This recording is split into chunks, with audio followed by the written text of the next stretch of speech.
whatever the body of law, right? There's a principle inside that even the leader is subordinate to. And without that, you could argue you can't even have a civilized society, because your leader immediately turns into something that's transcendent and all-powerful. And I mean, that's certainly what happened in the Soviet Union and what happened in Maoist China and what happened in Nazi Germany, because there was nothing for the powerful to subordinate themselves to. You're supposed to be subordinate to God. So what does that mean? Well, we're going to tear that idea apart, but partly what it means is that you're subordinate, even if you're sovereign, to the principle of sovereignty itself. And then the question is, what the hell is the principle of sovereignty? And I could say, we have been working that out for a very long period of time. And so that's one of the things that we'll talk about, because the ancient Mesopotamians and the ancient Egyptians had some very interesting, dramatic ideas about that. So, as for example, very briefly, there was a deity known as Marduk. And Marduk, he was a Mesopotamian deity. And imagine this is sort of what happened, is that as an empire grew out of the post-Ice Age, say 15,000 years ago, 10,000 years ago, all these tribes came together, and these tribes each had their own deity, their own image of the ideal, but then they started to occupy the same territory, right?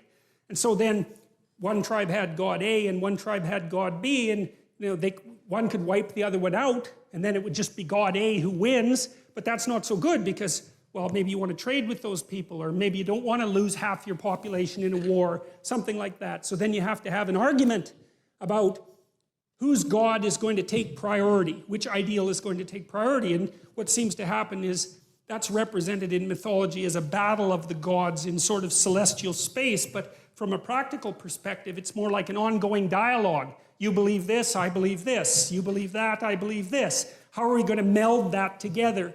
So you take God A and you take God B, and maybe what you do is extract God C from them, and you say, well, God C now has the attributes of A and B, and then some other tribes come in, and then C takes them over too, and so you get, like with Marduk, for example, he has a multitude of names, 50 different names. Well, those are names, at least in part, of the subordinate gods that represented the tribes that came together to make the civilization. That's part of the process by which that abstracted ideal is abstracted. You think this is important, and it works because your tribe's alive, and you think this is important, and it works because your tribe is alive. And so we'll take the best of both if we can manage it, and extract out something that's even more abstract that covers both of us if we can do it. And one of the things that's really interesting about Marduk, I'll just give you a couple of his features, but he has eyes all the way around his head. He's elected by all the other gods to be king god, so that's the first thing. That's quite cool. And they elect him because they're facing a terrible threat, sort of like a flood and a monster combined, something like that. And Marduk basically says that if they elect him top god, then he'll go out and stop the flood monster, and they won't all get wiped out. It's a serious threat. It's chaos itself making its comeback.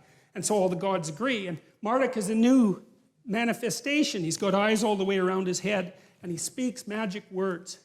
And then he also goes out, and when he fights this deity called Tiamat. And we need to know that because the word Tiamat is associated with the word Tehom, T-E-H-O-M, and Tehom is the chaos that God makes order out of at the beginning of time in Genesis. So it's linked very tightly to this story. And Marduk, with his eyes and his capacity to speak magic words, goes out to confront Tiamat, who's like a watery sea dragon, something like that. It's a classic St. George story. Go out and wreak havoc on the dragon. And he cuts her into pieces, and he makes the world out of her pieces. And that's the world that human beings live in. And the Mesopotamian emperor acted out Marduk. He was allowed to be emperor insofar as he was a good Marduk. And so that meant that he had eyes all the way around his head, and he could speak magic. He could speak properly. And so that we're starting to understand there at that point the essence of leadership, right? Because what's leadership? It's the capacity to see what the hell's in front of your face, and maybe in every direction, and then the capacity to use your language properly in a transformative manner and to transform chaos into order. And God only knows how long it took the Mesopotamians to figure that out, and the best they could do is dramatize it, but it's staggeringly brilliant. You know, it's by no means obvious, and this chaos is a very strange thing, and this is the chaos that God wrestled with at the beginning of time. Chaos is what it's half psychological and half real. There's no other way to really describe it. The chaos is what you encounter when you're thrown into deep confusion, right? When your world falls apart, when you encounter something that blows you into pieces, when your dreams die, when you're betrayed, it's the chaos that emerges. And the chaos is everything at once, and it's too much for you. And that's for sure. And it pulls you down into the underworld. And that's where the dragons are. And all you've got at that point is your capacity to bloody well keep your eyes open and to speak as carefully and clearly as you can. And maybe, if you're lucky, you'll get through it that way and come out the other side.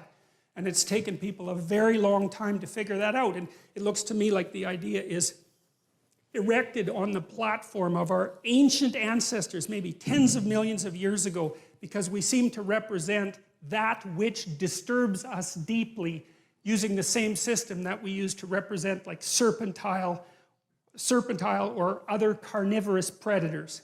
And we're biological creatures, right? So when we've formulated our capacity to abstract, our strange capacity to abstract and use language, we still have all those underlying systems that were there when we were only animals. And we have to use those systems. They're part of the emotional and motivational architecture of our thinking. And part of the reason we can demonize our enemies who upset our axioms is because we perceive them as if they're carnivorous predators. We do it with the same system. And that's chaos itself, the thing that always threatens us, right? The snakes that came to the trees when we lived in them like 60 million years ago. It's the same damn systems. So the Marduk story is partly the story of using attention and language to confront those things that most threaten us. And some of those things are real world threats, but some of them are psychological threats, which are just as profound but far more abstract. But we use the same systems to represent them. It's why you freeze if you're frightened, right? You're a prey animal. You're like a rabbit. You've seen something that's going to eat you. You freeze. And that way you're paralyzed. You're turned to stone, which is what you do when you see a Medusa with a head full of snakes, right? You're turned to stone. You're paralyzed. And the reason you do that is because you're using the predator detection system to protect yourself. Your heart rate goes way up, and you get ready to move.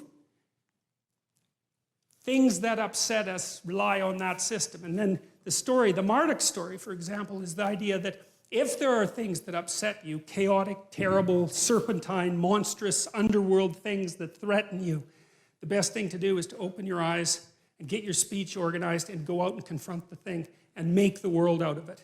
And it's staggering. When I read that story and started to understand it, just blew me away that it's such a profound idea. And we know it's true, too, because we know in psychotherapy, for example, that you're much better off to confront your fears head on than you are to wait and let them find you.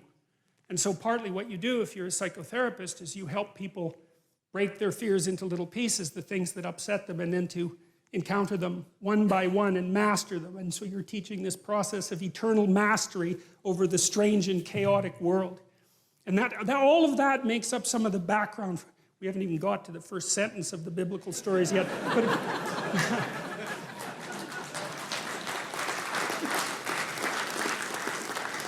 But all of that makes up the background. So you have to think that we've extracted this story, this strange collection of stories with all its errors and its repetitions and its peculiarities out of the entire history that we've been able to collect ideas. And it's the best we've been able to do. And I know there are other religious traditions. I'm not concerned about that at the moment because we can use this as an example, but it's the best we've been able to do. And what I'm hoping is that we can return to the stories in some sense with an open mind and see if there's something there that we actually need. And I hope that that will be the case. And as I said, I'll approach it as rationally as I possibly can. So, well, this is the idea to begin with, is we have the unknown as such, and then we act in it like animals act. They act first. They don't think, they don't imagine, they act. And that's where we started. We started by acting. And then we started to be able to represent how we acted. And then we started to talk about how we represented how we acted.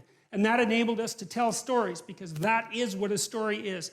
It's to tell about how you represent how you act. And so you know that because if you read a book, what happens? You read the book and images come to mind of the people in the book behaving, right? It's one step from acting it out. You don't act it out because you can abstract. You can represent action without having to act it out. It's an amazing thing, and that's part of the development of the prefrontal cortex. It's part of the capacity for human abstract thought, is that you can pull the behavior, the representation of the behavior, away from the behavior and manipulate the representation before you enact it. That's why you think, is so that you can generate a pattern of action and test it out in a fictional world before you embody it and die because you're foolish, right? You let the representation die, not you, and that's why you think. And so that's partly what we're trying to do with these stories. What do I hope to accomplish?